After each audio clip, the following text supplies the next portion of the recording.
Hello there, fellow warriors. Hexis is here with another video. Today we will discuss the different gear enhancements that are useful for you. Do watch until the end because we will be covering a lot of points on this topic.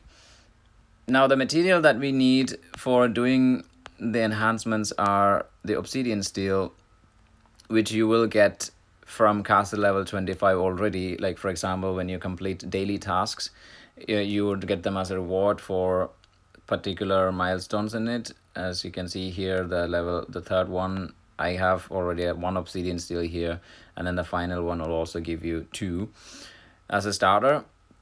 You can already start enhancing your gear from level 25 already. However, I would recommend doing that once you reach castle level 30, because you would get to that level pretty soon, and it makes more sense, in my opinion, to start only doing the enhancements on your level 30 gear instead of your level 25 gear, as you will be changing it pretty quickly. So in the Blacksmith, there is this particular option to enhance the different gear, and then you can go to which gear that you want and press on enhance, and there is two tabs here. One is for recasting, or also when you first start, it will be just casting it for the first time, and then the fortify, which will be like increasing the level or the percentage in your already enhanced gear when you find that particular gear enhancement that you were looking for, that particular gear. And then for recasting, for every recast, it will cost 25 Obsidian Steel, while for fortification, it increases based on the level. And each gear will have a specific set of enhancements available depending on the type of gear. For example, like the belt, if you click on this exclamation point here, you can see what all stats are available for that particular gear here. So like army size limit or damage increased against cavalry and things like that are here, and it is different for different gear types. So for example, the weapon, if you try to enhance it, the special stats are a bit different. Like there are mage attack or stamina recovery, and all these other stats are available. So based on this is what we are gonna try for different enhancements depending on the use that particular gear has. So we will talk about what kind of enhancements are useful for an attack gear, what kind of enhancement is useful for when you are attacking monsters, or for your stamina recovery, or angels and recruitment. All of these have different usages, and different enhancements are available that you can use.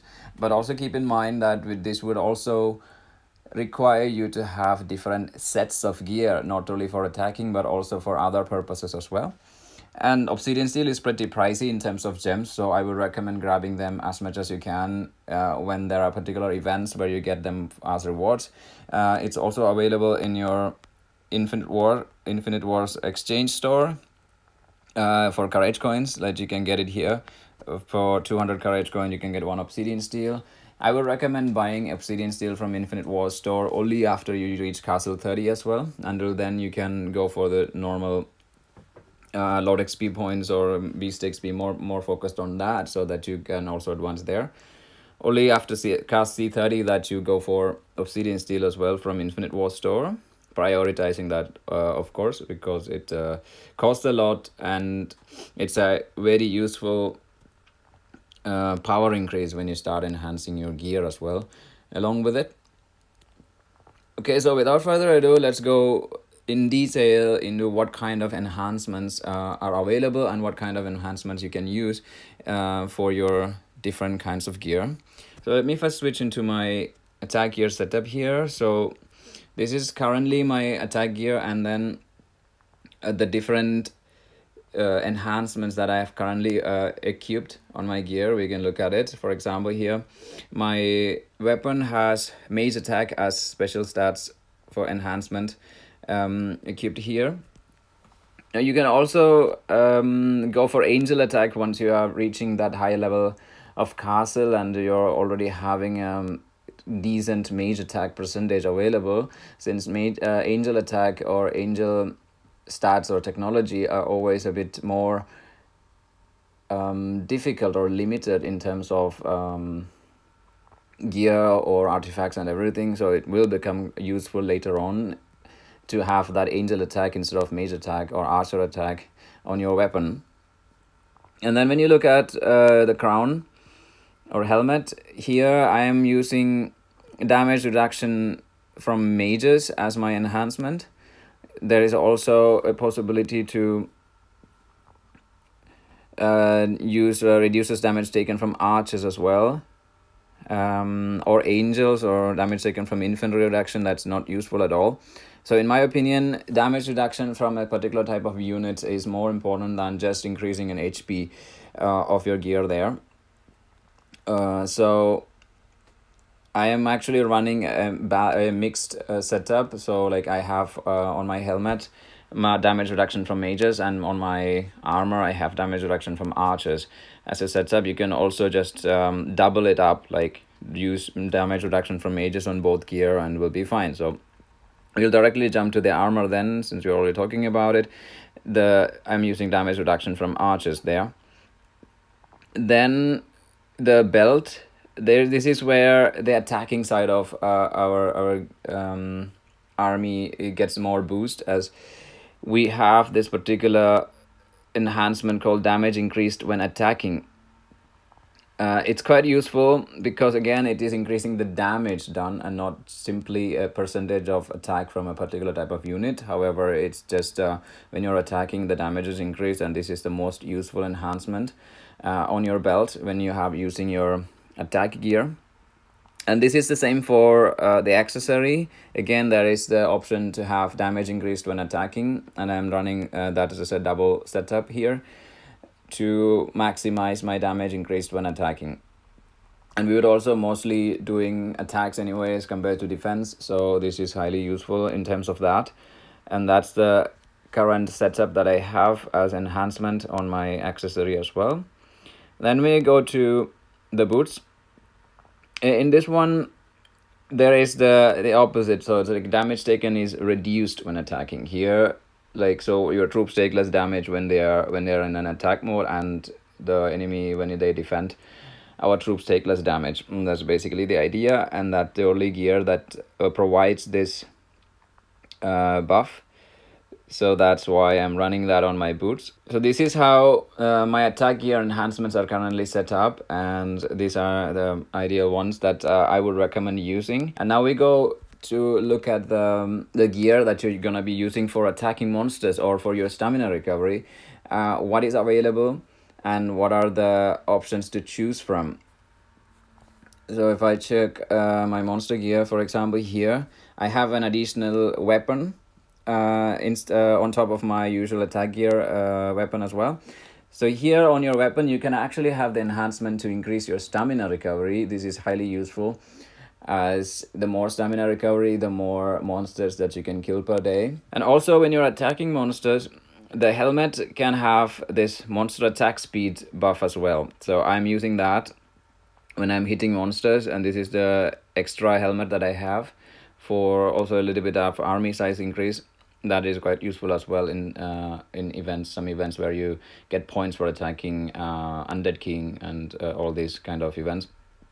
So monster attack speed is what I'm running on my helmet and the spare helmet, let's say. So currently that's the two enhancement that I have for just for monster attacking or stamina recovery.